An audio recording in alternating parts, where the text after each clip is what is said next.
যে অবস্থায় থাকুক না কেন, শুধু বাথরুমে না থাকলে হবে, থাকা অবস্থায় কথাবার্তা বলা নিষেধ হাদিস। এছাড়াও যে অবস্থায় থাকুক না কেন, শুধু অন্তরে অন্তরে সে পাপের স্বীকৃতি দিয়ে আল্লাহর কাছে, আল্লাহর সাথে ওয়াদা করলে হয়ে গেল। তবে নসুহ মানে আল্লাহর সাথে ওয়াদা করা, আমি এই পাপ আর করব না, তুমি আমাকে মাফ করে দাও। তবে নসুহের বাংলা সংক্ষিপ্ত বাংলা অর্থ হলো এটা। তওবা কবুল হবার প্রথম শর্ত হলো পাপের স্বীকৃতি দেওয়া, অপরাধের স্বীকৃতি দেওয়া। আমি যে ভাই অপরাধ করেছি, পাপ করেছি, এটা স্বীকৃতি দেওয়া আল্লাহর কাছে।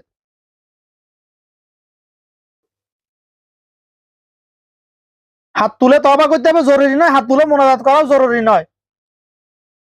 কেন বান্দার কলমের সাথে আল্লাহ পাকের কুদরত আলেমের সাথে এমন ভাবে সম্পর্ক, যেরকম একটি লাইটের সাথে একটি সুইচের সাথে সম্পৃক্ত, তার যেভাবে কানেকশন করা হয়, মাঝখানে কোনো ফাঁকা থাকা আছে? ন্যানো পরিমাণ মিলি পরিমাণ কোনো ফাঁকা আছে? ফাঁকা নাই এই লাইটের সাথে সুইচের সাথে। সেই রকম বান্দার কলমের সাথে আল্লাহ পাকের কুদরতি আলেমের সাথে ওইরকম সম্পর্ক, কানেকশন করা। হাত তোলারও প্রয়োজন নাই, মুখে উচ্চারণ জোরে জোরে বলারও প্রয়োজন হয় না, শুধু অন্তরে কলব।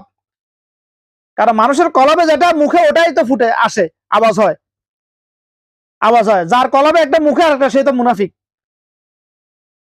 মুসলমানের কলবে যেটা মুখে ওটাই হবে, যার মুখের কথা কলবের কথা এক না, সেই হলো মুনাফিক। আমার আজকের প্রসঙ্গ মুনাফিক নিয়ে কথা বলা নয়, কারণ মুনাফিকের নিয়ে কথা বলতে বলতে বলতে আমার এই জীবন, পুরো জীবন যথেষ্ট হবে না। তো আমার প্রসঙ্গ ছিল নেকি কামাইতে তো পয়সা লাগে না, কবরতে নেকি চলে না। কেন আমাদেরকে বেশি বেশি নেকি কামাইতে হবে? কারণ আখিরাতে সবাই আফসোস করবে, সবাই আফসোস করবে। যারা জাহান্নামী তারাও আফসোস করবে, যারা জান্নাতি তারাও আফসোস করবে। যারা জাহান্নামী তারা আফসোস করবে কেন? হায় কি আফসোস, হায় আফসোস, হায় আফসোস। কেন? কেন কেন কোরআন হাদিসের কথাগুলো মানলাম না? কেন অমুক আলেমের কথাগুলো শুনলাম না, ওপর ইমান আনলাম না? কেন নামাজ পড়লাম না, রোজা রাখলাম না? আফসোস করবে। যারা জান্নাতি তারা আফসোস করবে কেন?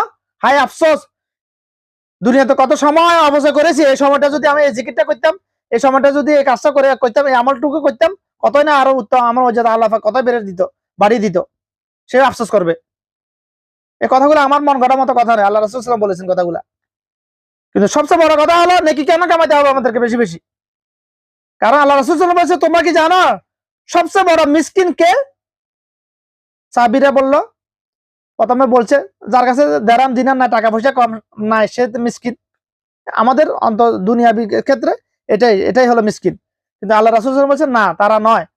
তখন অতঃপর আল্লাহ সাহাবীরা বললেন,